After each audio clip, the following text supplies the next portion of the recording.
They thought I would fold the second I saw the court seal, and for a moment, I almost believed them.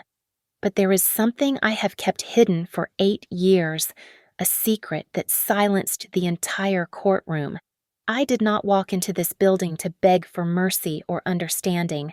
I came here to force them to say the real reason out loud, right in front of the judge and everyone else. My name is Marlo Keegan. I am 34 years old, and my life in Riverton, Colorado, is built on the kind of quiet discipline most people find boring. I like boring. My apartment is small but filled with morning light that hits the hardwood floors just right at 7 o'clock. Everything here has a place. My coffee mug sits on the exact same coaster every morning. The silence here does not judge me. It just exists. I have spent the last 8 years curating this piece, brick by brick, ensuring that nothing unexpected could ever knock it down. That piece shattered on a Tuesday. The knock on the door was too heavy to be a neighbor. When I opened it, a man in a cheap windbreaker did not smile or make small talk. He asked for my name. I nodded. He handed me a thick manila envelope and walked away without a word. The return address was stamped in bold black ink, Probate and Family Division. The floor seemed to drop out from under me. My hands went cold, not from the temperature, but from a sudden, visceral recognition of who was behind this. I sat at my kitchen table and opened the seal. The legal language was dense, but the meaning was violent. Petition for appointment of conservator. My parents, Gordon and Elaine Keegan, were asking a judge to strip me of my rights to manage my own money and life. I read the reasons listed in cold, clinical bullet points. They claimed I was impulsive, susceptible to undue influence, and suffering from emotional instability. They cited my job as having no financial future and accused me of hiding assets and making erratic decisions. It was a character assassination typed on bond paper.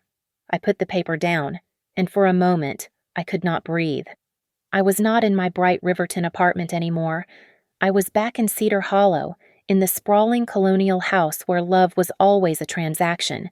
In that house, you were only as good as your latest achievement. My brother, Gavin, was the golden standard. He was loud, ambitious, and molded perfectly in my father's image. I was the error in the code. I liked silence. I hated the constant need to perform. I preferred the dusty quiet of a library to the country club dinners they dragged us to. They never saw a daughter. They saw a defective investment. The memory of the last night I spent there is still sharp. It was 8 years ago. We were at dinner, celebrating some minor promotion of my father's. He put his fork down and looked at me with that suffocating disappointment I knew so well. Marlo, this hobby of yours isn't a career, he had said, his voice level but cutting. I've enrolled you in the MBA program. Classes start next month. You're done with that nonsense. It is time you act like a Keegan. I looked at my mother, waiting for her to defend me, or at least acknowledge me. She just cut her steak, her eyes fixed on her plate. She did not say a word. That silence hurt more than his demand. I did not scream. I did not throw my wine glass. I finished my meal, went to my room, packed a single bag, and left while they were watching the evening news. I closed the front door softly. I promised myself then that I would build a life they could not touch. I would build it with evidence, not arguments. I would never give them a reason to say I was out of control. 8 years of silence. 8 years of paying my own bills, filing my own taxes, and living a life of absolute order. And now this. They wanted to drag me back under their thumb because they thought I was weak. They thought I was the same girl who sat silently at the dinner table while they planned her life. I stood up and walked to the wall safe hidden behind a framed print of the Rockies. I spun the dial. Inside sat the one thing they knew nothing about. My fingers brushed the cold metal of the lockbox. You want to talk about stability, I whispered to the empty room, feeling the anger finally settle into something sharp and useful. I will show you stability. They thought they were dealing with a lost child. They had no idea they had just declared war on the most organized person they would ever meet. I closed the safe. I was not going to run. I was going to let them destroy themselves with the truth. My job title is Senior Records Curator at the Riverton Civic Memory Bureau. It sounds dry to most people, but to me, it is the definition of stability. I spend my days ensuring that the history of this city is preserved, cataloged, and protected from the chaos of time. I handle land deeds from the 1800s, municipal maps, and fragile birth certificates. My hands know the texture of archival paper better than they know the touch of another human being. In my world, every document has a home. Every variable is accounted for, and nothing is ever lost unless someone intends for it to be lost. The salary is modest, but it is mine. I do not live a life of excess. My existence is a well-oiled machine of spreadsheets and calendar alerts. On the 1st of every month, I pay my utilities. On the 15th, I transfer a fixed percentage of my income into a diversified retirement portfolio. I know exactly how much a gallon of milk costs at 3 different grocery stores, and I know exactly how much interest I have earned down to the penny. My parents claimed in their petition that I was impulsive. If they knew the truth, they would be terrified by my discipline. When I first left Cedar Hollow, I worked 3 jobs. I scrubbed floors in a diner and transcribed medical audio files at night until my eyes blurred. I saved every single dollar that did not go to rent or food. I bought this apartment with a 20% down payment that I scraped together from sweat and sleepless nights. I did not take a single cent from Gordon or Elaine Keegan. I paid off my 30-year mortgage in 7 years. I own the roof over my head, free and clear. That is not the behavior of someone who is emotionally unstable. That is the behavior of someone who is preparing for a siege. Our relationship over the last few years has been a series of cold, investigative phone calls. They never called to ask how I was doing. They called to audit me. "Marlo, are you still driving that old sedan?" my mother would ask, her voice dripping with judgment. "It looks unsafe." "It runs fine, Mother," I would reply, cutting the conversation short. But 6 months ago, the tone shifted. My father called me on a Sunday evening, which was rare. He did not bother with pleasantries. "Marlo, I have been talking to our estate planner," he said. "We are updating our trusts. It occurred to me. Do you have a financial power of attorney set up? Someone to handle things if you have an episode?" I froze. I had not had an episode of anything other than exhaustion in a decade. "I am perfectly capable of handling my own affairs," I said, gripping the phone tight. Of course," he said, his voice smooth and patronizing. "But you know how you get. It would be wise to let me take a look at your accounts, just to make sure you aren't being taken advantage of by some predatory lender. I can send my guy over to review your portfolio." "I do not need your help, and I do not need your guy." I said, "Good night, Father." I hung up, but I did not go to sleep. I opened my laptop and started a new file named Timeline. I logged the date, the time, and the exact words he used. I knew then that he was fishing. He was looking for a crack in the wall. He wanted to know if I was vulnerable. Now, staring at the court papers on my kitchen table, I realized he had decided to stop asking and start taking. I did not cry. Crying is a waste of hydration and energy. Instead, I stood up and walked to my filing cabinet. I pulled out my tax returns for the last 8 years. I pulled out my credit reports, my bank statements, and my employment reviews. I laid them out on the floor in chronological order. They wanted to paint a picture of a lost, frantic little girl. They wanted to drag me onto a public stage and strip me of my dignity so they could play the heroes. They wanted to manage me because they could no longer control me. "You want a show?" I whispered to the empty room. "I will give you a trial." I needed a lawyer. But I did not need the kind of lawyer my father would hire someone with a bright smile and a golf club membership. I needed a shark who specialized in hunting bullies. I needed someone who understood that family court is not about love. It is about warfare. I picked up my phone and began to search. I was not going to defend myself. I was going to dismantle them. Tessa Rourke did not look like a person who offered tea and sympathy. She looked like a general inspecting a battlefield. She was about 44 years old, with hair cut in a sharp, asymmetrical bob, and eyes that seemed to scan for structural weaknesses. Her office was located on the 14th floor of a glass-walled building overlooking the river, a space so sterile and bright that it felt like an operating room.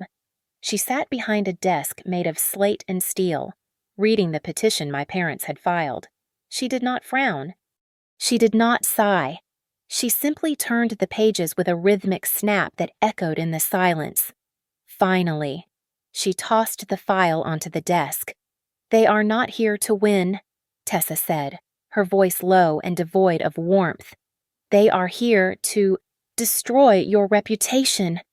I sat straighter in my chair. "They think I am unstable." "No," Tessa corrected me, leaning forward. "They know you are stable. If they actually thought you were crazy, they would have sent a doctor quietly. This," she tapped the paperwork with a manicured fingernail. "This is public execution.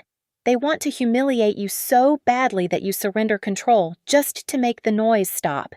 It is a classic move for narcissists losing their grip." She opened a fresh legal pad. "Tell me everything. Not the resume version, the ugly version. I want to know about the gifts that came with strings attached. I want to know about the soft threats." I took a breath and began to unpack the last decade. I told her about the car they bought me for college that they threatened to repossess every time I missed a Sunday dinner. I told her about the time my father called my landlord to check if I was late on rent, just to embarrass me. I told her how they used their standing in the Cedar Hollow Country Club to spread rumors that I was struggling whenever I refused to attend a gala. Tessa took notes in a rapid, jagged shorthand. When I finished, she capped her pen. "We have 2 objectives," she said, holding up 2 fingers. 1. We prove you have full capacity. That is the easy part given your job. 2. We prove their motive. Why now? Why file this petition on a random Tuesday after 8 years of distance? She picked up her phone and dialed a number, putting it on speaker. "Get me a full asset search on Gordon and Elaine Keegan," she said to whoever was on the other end. "I want to know about liquidity, recent loans, and any pending litigation against their businesses. Look for desperate moves. People do not try to steal their children's autonomy unless they need a lifeline." She hung up and looked at me. "Listen to me carefully. Marlowe, they are going to play dirty. They will hire a psychological expert who has never met you to testify that you fit a profile of instability. They will bring in family friends to say they saw you cry at a wedding 10 years ago. They will try to provoke you in that courtroom. I can handle them." I said, "I do not need you to handle them," Tessa said sharply. "I need you to be a stone. If you roll your eyes, they will call it erratic. If you cry, they will call it hysterical. If you get angry, they will call it dangerous. You need to cultivate a courtroom face. Blank, boring, unaffected." She slid a retainer agreement across the desk. "Sign this, and you never speak to them again. All calls go to me, all emails go to me. If your mother shows up at your door crying, you call the police, not her sister." I picked up the pen. My hand did not shake. I signed my name in blue ink, feeling the weight of the decision settle into the paper.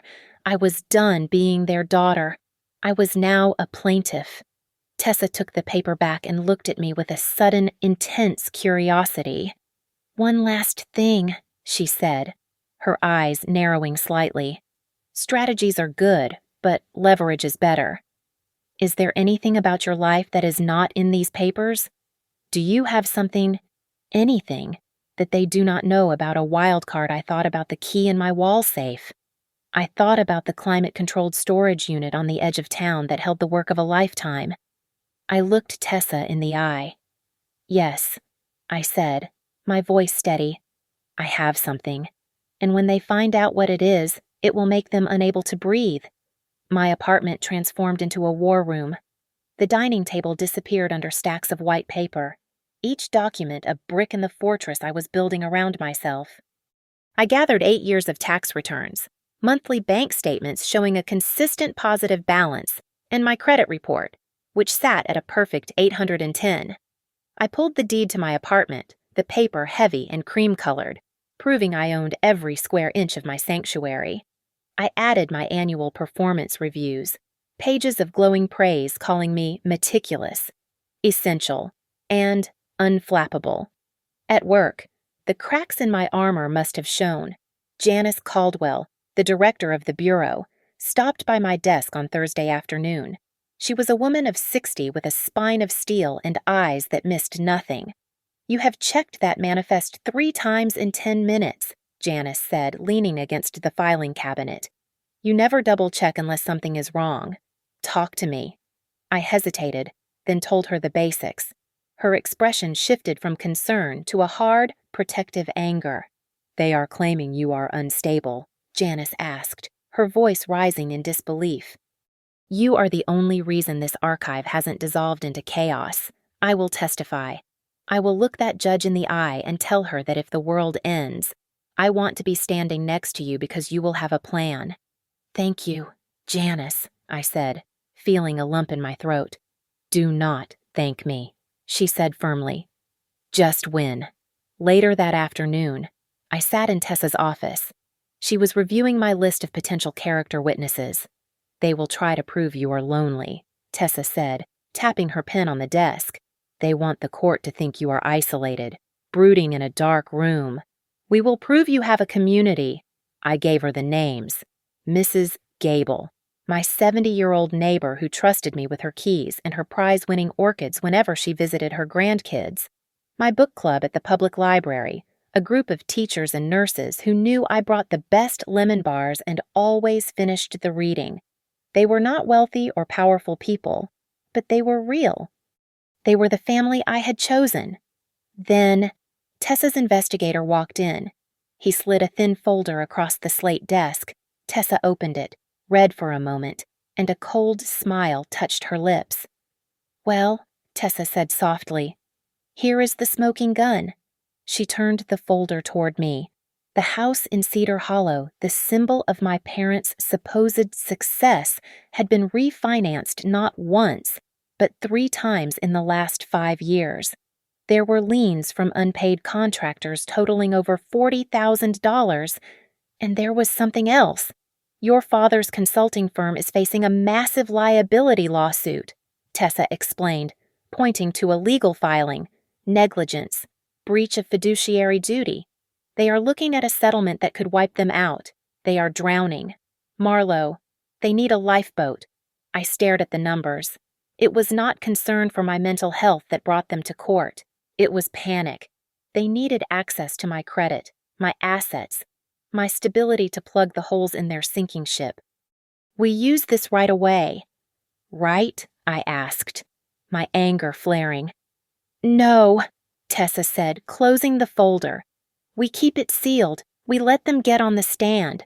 We let them tell the judge how much they love you, how they only want to protect you. We let them paint themselves as saints. And then we drop the hammer. The night before the trial, I could not sleep. I lay in bed, watching the streetlights carve shadows across the ceiling. I was not afraid of losing the case. The evidence was on my side. I was afraid of seeing them. I was afraid that when my mother looked at me with those sad, manipulative eyes, I would feel that old, sickening guilt. I was afraid I would want to be the good daughter one last time. I sat up and walked to the closet. I reached into the back, behind the winter coats, and pulled out a small velvet pouch. Inside was a single, heavy iron key. It did not look like much, but it unlocked a storage unit that held millions of dollars in history, my secret, my passion, the one thing they could never touch. I held the key in my palm, feeling its cold edges bite into my skin.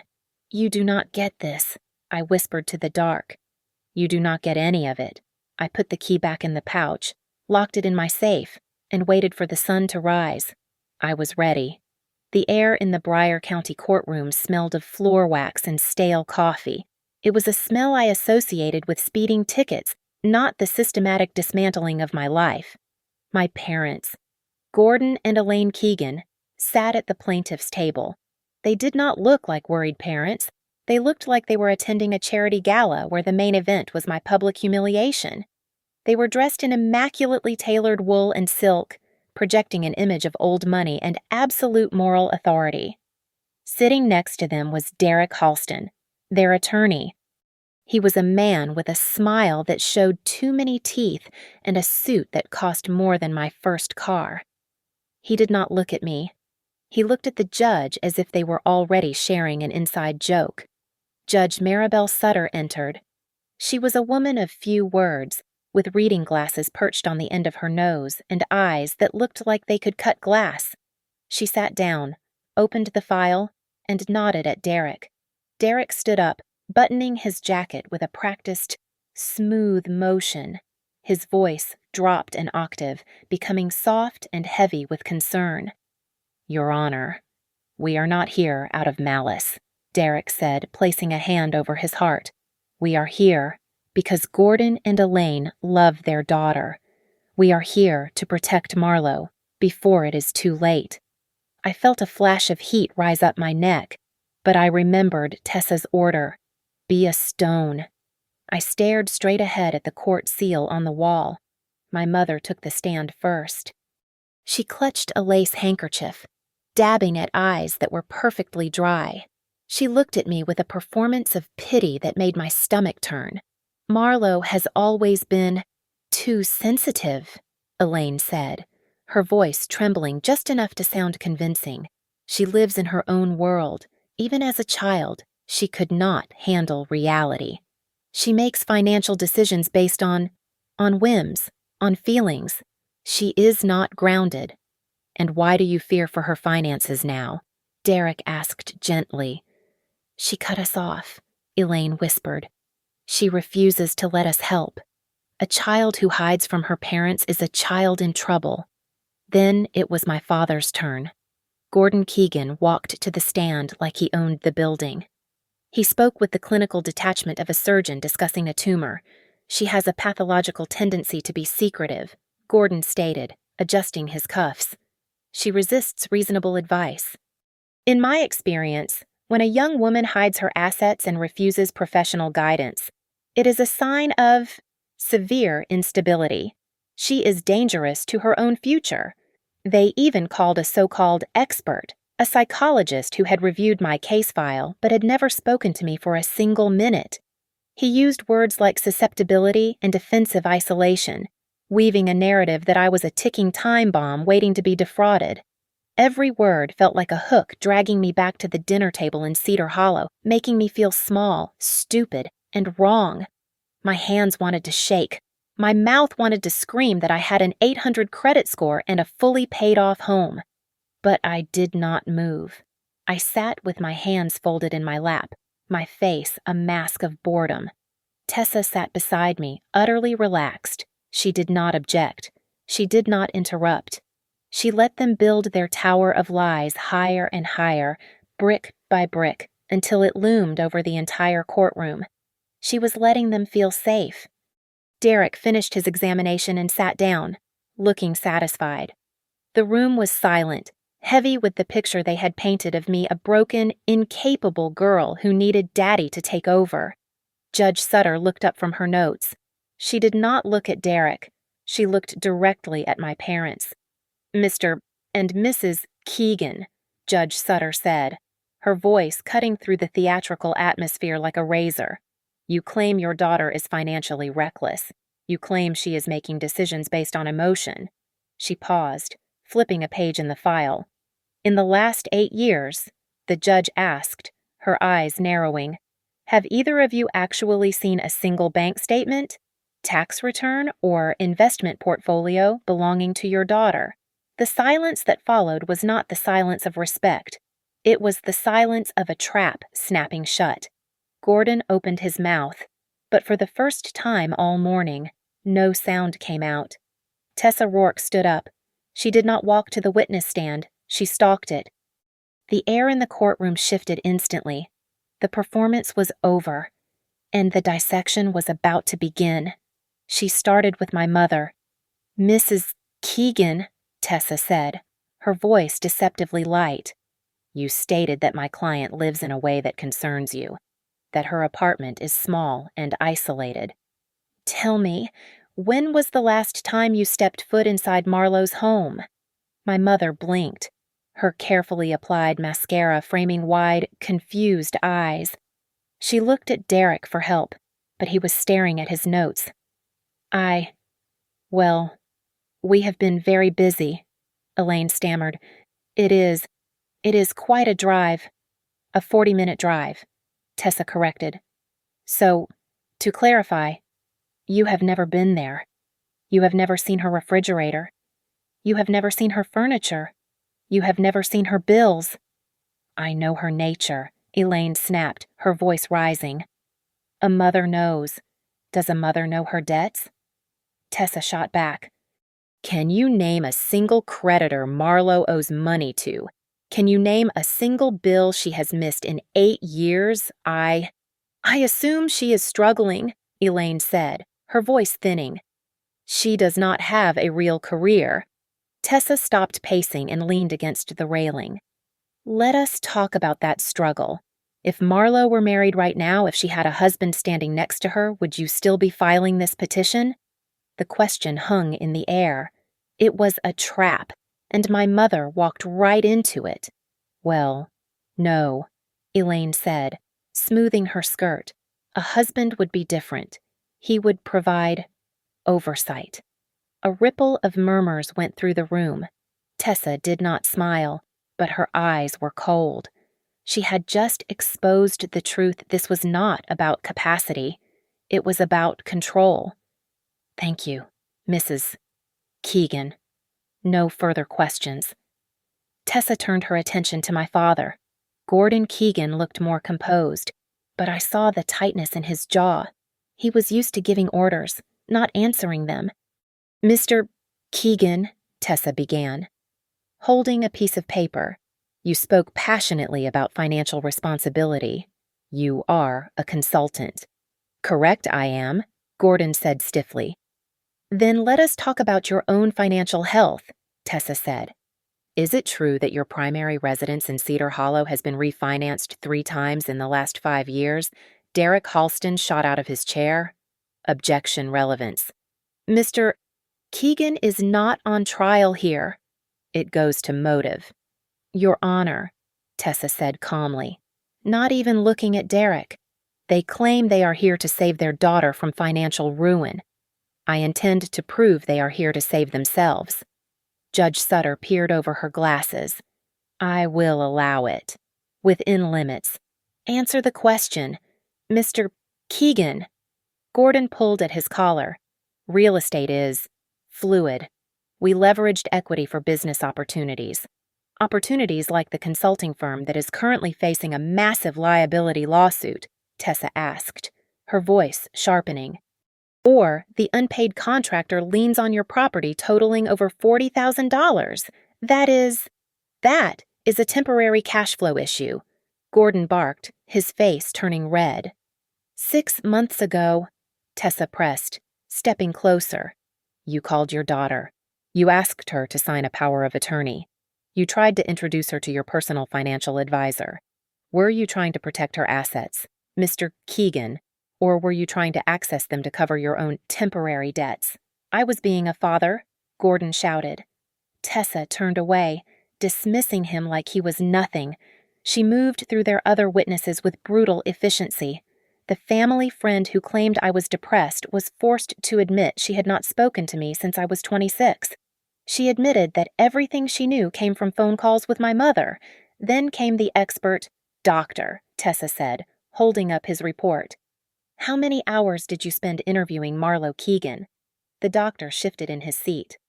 As I stated, I reviewed the comprehensive file provided by the parents. So, 0 hours, Tessa said. You diagnosed a woman you have never met, based on notes written by the people trying to take her money.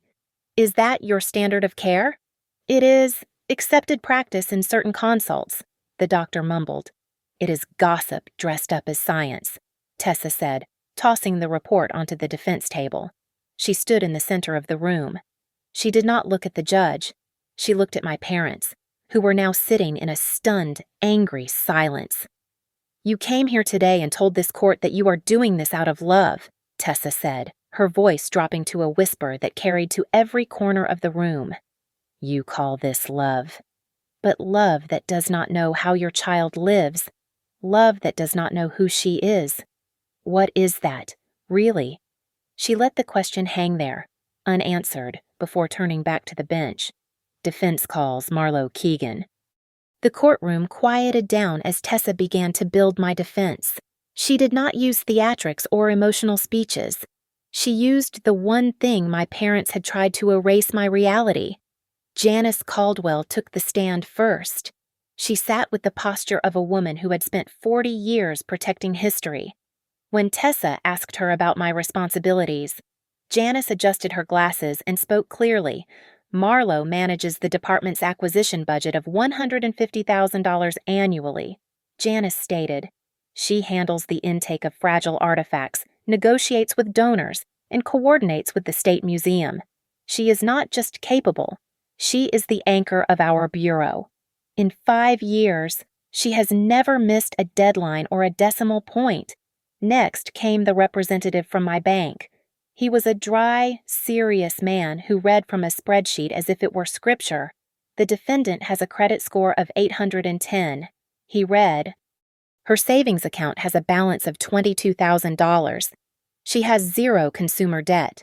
Her mortgage was paid in full 17 months ago. Every utility bill for the last 8 years has been paid 3 days before the due date." It was a boring list of numbers, but in that room, it sounded like poetry. It was the mathematical proof that I was not a chaotic child. I was a fortress. Then came Sarah, a retired teacher from my book club. She wore a cardigan and looked nervously at the judge, but her voice was warm. "Marlowe," Sarah said, smiling at me. "She is the one who remembers everyone's birthday. When I had my hip surgery last year, she came over twice a week to water my plants and bring me dinner. She is quiet." "Yes. But she is consistent. She is the most reliable person I know." One by one, the witnesses dismantled the caricature my parents had drawn. My colleague, David, testified about the time a pipe burst in the archives. Everyone was panicking, David told the court, but Marlowe just walked over, turned off the main valve, and started moving the boxes. She did not scream. She just fixed it. She always fixes it. Finally, Tessa called my name. I walked to the stand, my heels clicking on the floor. I felt my parents' eyes on me, burning with judgment, but I did not look at them. I looked at Judge Sutter. I answered Tessa's questions with a steady voice. I told the court how I worked double shifts to save for my down payment. I explained why I chose a career in preservation because I wanted to save things that others forgot. I built this life with my own hands. I said, I did not ask for their help. I did not ask for their approval. I only asked to be left alone. Derek Halston stood up for cross-examination. He buttoned his expensive suit jacket and gave me a pitying look. "Ms. Keegan," Derek said smoothly, "you have heard the testimony. You seem very capable. So why hide everything from your parents? Why cut them out? Surely, secrecy suggests you have something to be ashamed of. A person with nothing to hide usually shares their life with their family." I looked him in the eye. "I have a right to privacy," I said, my voice cutting through the room. "Privacy is not a disease, and my boundaries are not symptoms of mental illness." Derek frowned, realizing he wasn't going to get me to crack. He muttered a "no further questions" and sat down. Tessa stood up slowly. She walked back to her table and picked up a thick, bound document. It was heavy enough to make a thud when she placed it on the evidence rail. "Your Honor," Tessa said, "we have established that Marlowe Keegan is debt-free and employed, but to address the accusation that she cannot manage complex assets, I would like to submit this certified inventory into evidence." Judge Sutter looked at the thick binder. "What is this?" "Ms. Rourke, this is a complete appraisal and inventory of my client's personal property," Tessa said. "Specifically, a collection she has been curating for the last decade. The judge narrowed her eyes. Read the summary into the record. The room shifted from a debate to a waiting game. The air grew heavy. I saw my father, Gordon, lean forward. He was staring at the thick binder in Tessa's hand. His expression changed from arrogance to a sudden, sharp alertness. He was a predator who had just caught a scent on the wind, but he could not quite identify it yet. He knew, deep down, that the game had just changed. He just didn't know how badly he was about to lose. The court clerk cleared her throat, adjusting her glasses as she prepared to read the summary into the record. The room was quiet, settling into the rhythm of boring administrative procedure. Asset Primary Residence, Unit 4B, Riverton. The clerk read in a monotone voice. Status paid in full. Asset retirement accounts, diversified index funds, current value $142,000. Asset liquid savings, value $22,000. My father, Gordon, leaned back in his chair, crossing his arms. I could see the smugness in his posture. To him, these numbers were adorable. They were the earnings of a worker bee, enough to survive but not enough to command respect. He thought he was looking at the sum total of my small, manageable life. Asset, the clerk continued, pausing as she turned the page. Her eyebrows shot up. She hesitated, looking at the judge, then back at the paper. Asset private collection of historical artifacts and regional documentation, verified independent appraisal value. She stopped. The silence in the room changed frequency. It went from bored to electric. Value, the clerk said, her voice projecting to the back of the room, is $3,500,000. The silence that followed was absolute. It was the kind of silence that happens after a car crash. Derek Halston froze, his pen hovering over his legal pad. My mother's face drained of all color, leaving her makeup standing out like a mask. Gordon turned his head slowly to look at me, his eyes wide. Looking at me not as his daughter, but as a stranger, he had severely underestimated. $3 million, Derek whispered, forgetting to turn off his microphone. Tessa stood up, her voice calm and authoritative. My client is not just a curator, Your Honor. For the last 10 years, she has used her expertise to identify, purchase, and restore undervalued historical documents, land grants, Civil War correspondence, original surveyor maps of Colorado. She recognized value where others saw trash. She built this portfolio with her own income and her own knowledge. Gordon shot up from his chair. The movement was so violent that his chair skidded backward with a screech. You have been sitting on a fortune, Gordon stammered, his face flushing a deep, dangerous red. You hid this. That is family capital. He stopped. He realized where he was. He realized that screaming about family money while claiming to be worried about my mental health was a fatal error. He clamped his mouth shut, but the greed in his eyes was naked. He looked at me with a hunger I had never seen before. He was not looking at a daughter who needed help. He was looking at a bank vault he had forgotten to loot. Judge Sutter slowly took off her reading glasses. She looked at my parents with a gaze that was terrifyingly flat. Mr. Keegan, sit down, she ordered. Gordon sank back into his chair, breathing hard. You filed a petition claiming your daughter is incompetent, Judge Sutter said, her voice low. You claimed she cannot manage her own affairs. Yet, it appears she has built a multi-million-dollar portfolio right under your noses. You say she is reckless, but she owns more equity than you do. Your Honor. This is a distraction, Derek shouted, trying to regain control of the room. We move to strike hoarding old papers does not prove mental stability. It proves obsession. It proves value, Tessa countered instantly, sliding a stack of papers across the bench. Here are the insurance policies, fully paid. Here are the appraisals from the leading auction houses in New York and London. Here are the secure storage protocols. This is not hoarding, Mr. Halston. This is asset management. My mother, Elaine, began to tremble. Her hands shook in her lap.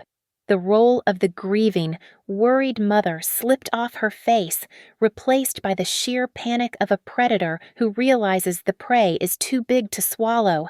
She leaned toward Derek, whispering frantically, her eyes darting between me and the judge.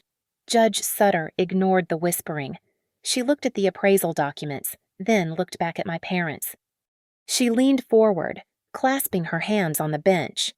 "I have a question," Judge Sutter said, and the temperature in the room seemed to drop 10 degrees. "And I want you to think very carefully before you answer. Is the purpose of this guardianship to protect a vulnerable young woman, or is it to gain control over a fortune you just found out existed?" Tessa did not let the dust settle. While the courtroom was still vibrating with the revelation of my net worth, she walked back to the defense table and picked up a black binder. It was thinner than the inventory list, but it carried a different kind of weight. It was the weight of ruin. "Your Honor," Tessa said, her voice cutting through the murmurs, "I would like to submit into evidence the financial records of Gordon and Elaine Keegan." Derek Halston jumped up. "Objection. My clients are not on trial. They made themselves the subject when they claimed to be the only responsible adults in the room," Tessa countered. Judge Sutter nodded sharply. "Proceed." Tessa opened the binder. The pages rustled in the quiet room. "Exhibit C," Tessa announced. 3 refinances on the Cedar Hollow property in the last 24 months. Outstanding debts to local contractors totaling $42,000. A business loan for Mr. Keegan's firm that went into default 60 days ago. She looked up, locking eyes with my father.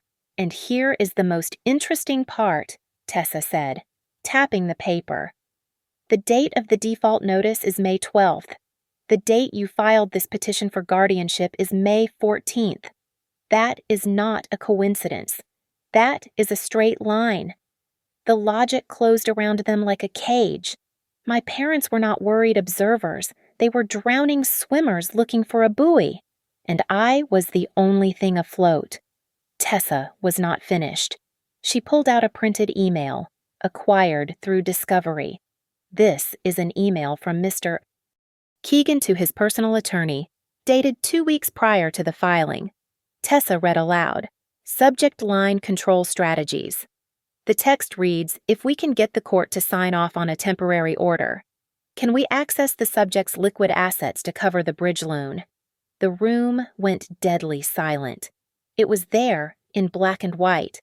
I was not a daughter to them. I was a subject. I was a piggy bank to be smashed open. Derek tried to pivot, his voice taking on a desperate, pleading edge.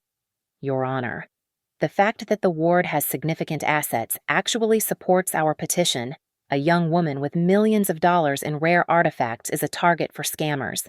She needs protection more than ever. Wealth is not a symptom of incompetence." "Mr. Halston," Judge Sutter snapped, "and needing money does not qualify you to manage it." My mother, Elaine, let out a sob. It was a wet, ragged sound. She pulled a tissue from her purse and dabbed at her eyes, trying to reclaim the sympathy she had lost. "We just want her home," Elaine cried, her voice shaking. "We just want to be a family again. I worry about her every single day." Judge Sutter looked down at her. The judge's face was unreadable, hard as stone. "Mrs. Keegan," the judge asked, "in the last 8 years, during all this worrying, did you ever once ask your daughter what she wanted? Did you ever ask her if she was happy?" Elaine opened her mouth, then closed it. She looked at Derek. She looked at Gordon. She could not find the answer because the question had never occurred to her. Gordon could not take the humiliation. The facade of the distinguished gentleman cracked. He stood up, his face twisted with a sudden, ugly rage. "She owes us," Gordon shouted, pointing a shaking finger at me. "We paid for her education. We gave her everything. We raised her. You think she built that collection on her own? It is our blood. It is our money. The outburst echoed off the walls. He had said the quiet part out loud. The pretense of love evaporated, leaving only the transactional truth. To them, I was an investment that had finally matured, and they were here to collect their dividends. Judge Sutter did not bang her gavel. She did not need to. She simply began to write. Her pen scratched against the paper, a harsh, rhythmic sound in the stunned silence. "Sit down, Mr. Keegan," the judge said, her voice freezing the air in the room.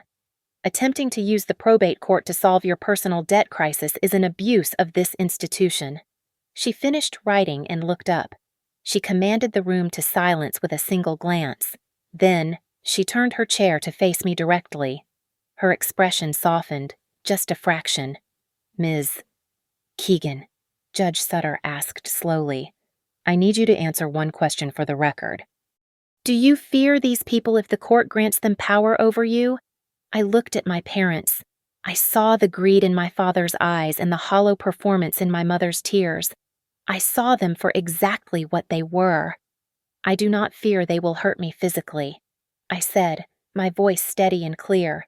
"I fear they will turn my life into liquidated assets." Judge Sutter did not hesitate. She did not look at the clock or consult her clerk. She looked at the papers before her, closed the file with a decisive snap, and looked down at the plaintiff's table. "Petition for appointment of conservator is denied," Judge Sutter declared, her voice ringing off the mahogany walls. "And let the record show it is dismissed with prejudice. That means you cannot file this again. Not here, not anywhere. The court finds Marlo Keegan to be fully competent, independent, and visibly more responsible than the petitioners." She leaned forward, her gaze landing heavily on my parents. "There is a difference between concern and predation," the judge said coldly. "People who claim to be protectors but do not know how their child lives and only wake up when they smell money are not protectors. They are opportunists." Derek Halston went pale. He began to stack his papers with trembling hands, trying to make himself invisible. But the judge was not finished. "Furthermore, I am finding that this petition was filed in bad faith," Judge Sutter continued. "I am ordering the petitioners to pay all legal fees incurred by Ms. Keegan. I am also submitting a referral to the State Bar Association regarding Mr. Halston's conduct in bringing a frivolous suit without due diligence." Elaine let out a sharp gasp and sank back into her chair, covering her face with her hands. The socialite mask was gone, replaced by the jagged reality of public shame. Gordon stood up, his face purple, his mouth opening to argue, to demand, to assert the authority he had wielded over me my entire life. "Sit down, sir," the bailiff barked, stepping forward. Gordon froze. For the first time, he realized his money and his country club membership meant absolutely nothing in this room. He slumped down, defeated not by me, but by his own arrogance. Judge Sutter arranged her robe, preparing to rise. But she stopped. She looked at my parents one last time with a curiosity that was almost clinical. "I have one final question," she said. "If your daughter was truly so unstable, so dangerous to herself, why is it that for 8 years you never visited, never called to check on her safety, and never sent help? Why is it that you only appeared on her doorstep the very same week your own debts came due?" The question hung in the air like smoke. It stripped away the last shred of their narrative. There was no answer they could give that would not condemn them. The entire courtroom understood it at once. This was never about love. It was a harvest. I did not smile. I did not pump my fist or look at them to see their ruin. I simply stood up. I signed the order the clerk handed me with a steady hand. My signature looked different today, stronger. I turned my back on the plaintiff's table. I did not say goodbye to Gordon or Elaine. I walked past them as if they were ghosts, remnants of a history I had finally rewritten. As we reached the heavy double doors, Tessa leaned in close to me. "You see," Tessa whispered, her voice low and satisfied. "You did not need to scream to get revenge, Marlowe. You just needed to make them tell the truth." I pushed the doors open. The air in the hallway was cool, but outside, beyond the glass atrium, the sun was blindingly bright. I walked out of the courthouse and stepped onto the sidewalk. The city noise washed over me: traffic, wind, distant construction, but for the first time in 34 years, it did not feel like chaos. It felt like my life. I took a deep breath, filling my lungs with air that belonged only to me. I was free, and I did not need anyone's permission to exist. Thank you so much for listening to this story. I'd love to know where you guys are tuning in from, so drop a comment down below and let's get a conversation going. If you enjoyed seeing justice served, please make sure to subscribe to Victoria Revenge Stories, hit that like button, and smash the hype button to help this story reach even more people. Catch you in the next one.